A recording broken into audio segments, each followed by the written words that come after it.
Revista Portavoz de la Gracia, narrado por Samuel Andrés Chaparro Sandoval, con permiso de Chapel Library. Los invitamos a encontrar más material como este en www.chapellibrary.org.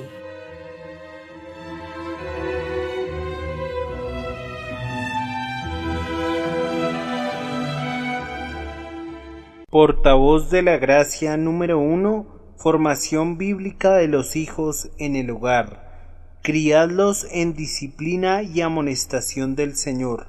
Efesios capítulo 6, versículo 4. Nuestro propósito: humillar el orgullo del hombre, exaltar la gracia de Dios en la salvación y promover santidad verdadera en el corazón y la vida. El arte de una disciplina equilibrada.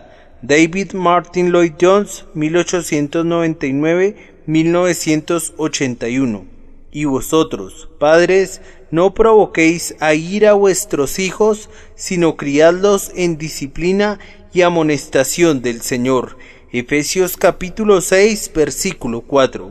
Note que Pablo menciona a los padres únicamente. Acaba de citar las palabras de la ley: honra a tu padre y a tu madre.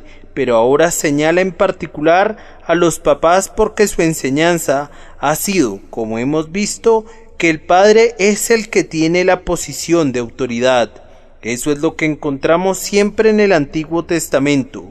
Así es como Dios siempre ha enseñado a las personas a portarse bien. Así que naturalmente dirige este mandato en particular a los padres.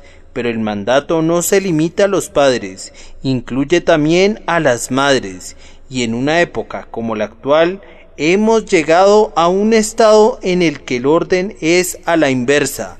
Vivimos en una especie de sociedad matriarcal donde el padre y marido ha renunciado a su posición en el hogar, de modo que deja casi todo a la madre. Por lo tanto, tenemos que comprender que lo que aquí dice de los padres se aplica igualmente a las madres, se aplica al que está en la posición de disciplinar. En otras palabras, lo que la Biblia nos presenta aquí, en este cuarto versículo, y está incluido en el versículo anterior, es todo el problema de la disciplina. Tenemos que examinar este tema con cuidado, y es, por supuesto, uno muy extenso. No hay tema, repito, cuya importancia sea más urgente en este país y en todos los demás países que el problema de la disciplina. Estamos viendo un desmoronamiento de la sociedad y este se relaciona principalmente con esta cuestión de disciplina. Lo vemos en el hogar, lo vemos en las escuelas, lo vemos en la industria, lo vemos en todas partes. El problema que enfrenta hoy la sociedad en todos sus aspectos es últimamente un problema de disciplina, responsabilidad, relaciones, cómo se vive la vida, cómo debe proceder la vida. El futuro entero de la civilización, creo yo, depende de esto. Me aventuro a afirmar, a profetizar: si el occidente se desploma y es vencido, será por una sola razón: podredumbre interna. Si seguimos viviendo por los placeres, trabajando cada vez menos, exigiendo más y más dinero, más y más placeres y supuesta felicidad, abusando más y más de las lascivias de la carne, negándonos a aceptar nuestras responsabilidades, habrá solo un resultado inevitable: un fracaso completo y lamentable. ¿Por qué pudieron los godos y los vándalos y otros pueblos bárbaros conquistar al antiguo imperio romano? ¿Por su superioridad militar? Por supuesto que no. Los historiadores saben que hay una sola respuesta: la caída de Roma sucedió porque un espíritu de tolerancia invadió el mundo romano. Los juegos, los placeres, los baños públicos, la podredumbre moral que había entrado en el corazón del imperio romano fue la causa de la declinación y caída de Roma. No fue un poder superior desde afuera, sino la podredumbre interna lo que significó la ruina para Roma. Y lo que es realmente alarmante en la actualidad es que estamos siendo testigos de una declinación similar en este país y en otros de Occidente. Esa desidia, esa falta de disciplina, todo el modo de pensar y ese espíritu es característico de un periodo de decadencia. La manía por los placeres, la manía por los deportes, la manía por las bebidas y las drogas han dominado a las masas. Este es el problema principal, la pura ausencia de disciplina y de orden y de integridad en el gobierno. Estas cuestiones, según creo, son tratadas con mucha claridad en estas palabras del apóstol. Procederé a presentarlas en más detalle para identificarlas y mostrar cómo las Escrituras nos iluminan con respecto a ellas. Pero antes de hacerlo, quiero mencionar algo que ayudará y estimulará todo el proceso de su propio pensamiento. Los periódicos lo hacen en nuestro lugar. Los entrevistados en la radio y la televisión lo hacen en nuestro lugar. Y nos sentamos muy cómodos y escuchamos. Esa es una manifestación del desmoronamiento de la autodisciplina. Tenemos que aprender a disciplinar nuestra mente. Por eso daré 2 citas de la Biblia, una de un extremo y una del otro extremo de esta posición. El problema de la disciplina cae entre medio de ambas. En un extremo, el límite es: el que detiene el castigo a su hijo aborrece. Proverbios capítulo 13, versículo 24.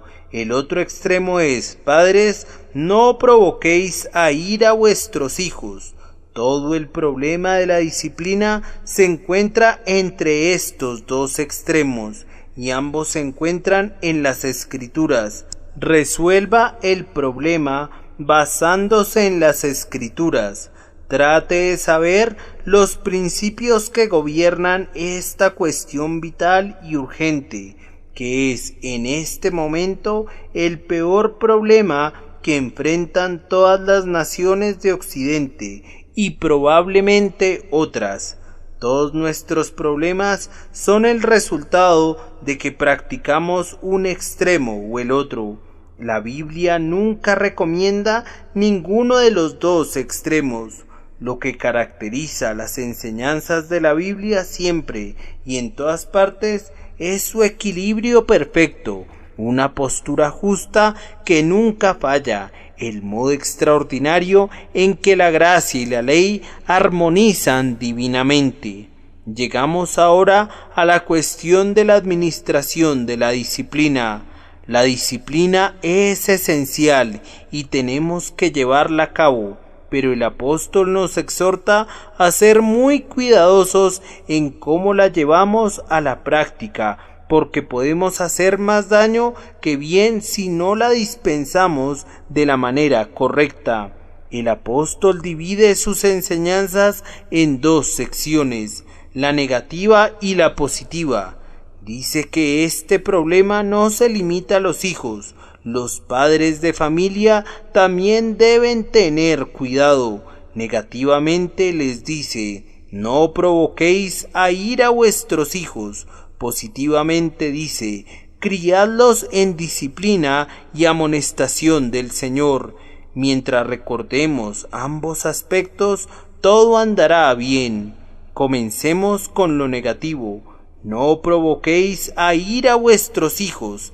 Estas palabras podrían traducirse: no exasperen a sus hijos, no irriten a sus hijos, no provoquen a sus hijos a tener resentimiento. Existe siempre un peligro muy real cuando disciplinamos, y si somos culpables de generar estos sentimientos, haremos más daño que bien. Como hemos visto, ambos extremos son totalmente malos. En otras palabras, tenemos que disciplinar de una manera que no irritemos a nuestros hijos o los provoquemos a tener un resentimiento pecaminoso. Se requiere de nosotros que seamos equilibrados. ¿Cómo lo logramos? ¿Cómo pueden los padres llevar a cabo una disciplina equilibrada? Una vez más, tenemos que referirnos a Efesios, esta vez al capítulo 5, versículo 8. No os embriaguéis con vino, en lo cual no hay disolución, antes bien, sed llenos del Espíritu. Esta es siempre la llave. Vimos cuando tratábamos este versículo que la vida vivida en el Espíritu, la vida del que está lleno del Espíritu, se caracteriza siempre por dos factores principales: poder y control. Es un poder disciplinado. Recuerde cómo Pablo lo expresa cuando escribe a Timoteo. Dice: porque no nos ha dado Dios espíritu de cobardía, sino de poder, de amor y de dominio propio. Segunda de Timoteo, capítulo 1, versículo 7. No un poder descontrolado, sino un poder controlado por el amor y el dominio propio. Disciplina, esa es siempre la característica del hombre que está lleno del Espíritu. ¿Cómo entonces aplicamos disciplina? No provoquéis a ira a vuestros hijos. Este debe ser el primer principio que gobierna nuestras acciones. No podemos aplicar una disciplina verdadera a menos que podamos poner en práctica nosotros mismos dominio propio y autodisciplina. Las personas que están llenas del Espíritu siempre se caracterizan por su control. Cuando disciplina usted a un niño, primero tiene que controlarse a sí mismo. Si trata de disciplinar a su hijo cuando ya perdió la paciencia, ¿qué derecho tiene de decirle a su hijo que necesita disciplina cuando resulta obvio que usted mismo la necesita? Tener dominio propio, controlar el mal genio, es un requisito esencial para controlar a otros. Así que el primer principio es que tenemos que empezar con nosotros mismos. Tenemos que estar seguros de que estamos controlados, no alterados. Tenemos que ejercitar esta disciplina personal, o sea, el dominio propio, que nos capacita para ver la situación objetivamente y manejarla de un modo equilibrado y controlado. ¡Qué importante es esto! El segundo principio se deriva, en cierto sentido, del primero. Si el padre o la madre va a aplicar esta disciplina correctamente, nunca puede hacerlo caprichosamente. Y nada más irritante para el que está siendo disciplinado que sentir que la persona que la aplica es caprichosamente inestable y que no es digna de confianza porque no es consecuente. No hay cosa que enoje más a un niño que tener el tipo de padre que, un día, estando de buen humor, es indulgente y deja que el chico haga casi cualquier cosa que quiere, pero que al día siguiente se enfurece por cualquier cosa que hace. Esto hace imposible la vida para el niño. Un progenitor así, vuelvo a repetirlo, no aplica una disciplina correcta y provechosa, y el niño termina en una posición imposible. Se siente provocado e irritado a ira, y no tiene respeto por ese progenitor. Me estoy refiriendo no solo a reacciones por haber perdido la paciencia, sino también a su conducta. El padre que no es consecuente en su conducta no puede realmente aplicar la disciplina al hijo. El padre que hace una cosa hoy y lo opuesto mañana no puede aplicar una disciplina sana. tiene que ser sistemáticamente constante, no solo en las reacciones, sino también en su conducta. Tiene que haber una modalidad constante en la vida del padre, porque el hijo está siempre mirando y observando, pero si observa que la conducta de su padre es imprevisible y que él mismo hace lo que le prohíbe a su hijo que haga, tampoco puede esperar que éste se beneficie de la aplicación de tal disciplina. Otro principio importante es que los padres nunca pueden ser irrazonables o no estar dispuestos a escuchar el punto de vista de su hijo. No hay nada que indigne más al que está recibiendo una disciplina que sentir que todo el procedimiento es totalmente irrazonable. En otras palabras, es un padre realmente malo el que no toma en consideración ninguna circunstancia y que no está dispuesto a escuchar ninguna explicación. Algunos padres y madres, en un anhelo por aplicar disciplina, corren el peligro de ser totalmente irrazonables y de ser culpables de esto. El informe que recibieron acerca de su hijo puede estar equivocado o puede haber circunstancias que desconocen, pero ni siquiera dejan que el niño les dé su punto de vista ni ninguna clase de explicación. Es cierto que el niño puede aprovecharse, lo único que estoy diciendo es que nunca debemos ser irrazonables. Permita que el niño presente su explicación, y si no es una razón válida, puede castigarlo por eso también, al igual que por el hecho particular que constituye la ofensa. Pero negarse a escuchar, prohibir todo tipo de respuestas es inexcusable. Tal conducta es incorrecta y provoca a ira a los hijos. Es seguro que los exasperará e irritará, llevándolos a una actitud de rebeldía y de antagonismo. Eso lleva inevitablemente a otro principio. La disciplina nunca debe ser demasiado severa. Este quizá sea el peligro que enfrentan muchos buenos padres de familia en la actualidad al ver el desorden social todo alrededor, que con razón lamentan y condenan. El peligro es estar tan profundamente influenciado por la repugnancia que le produce que se van a este otro extremo y son demasiado severos.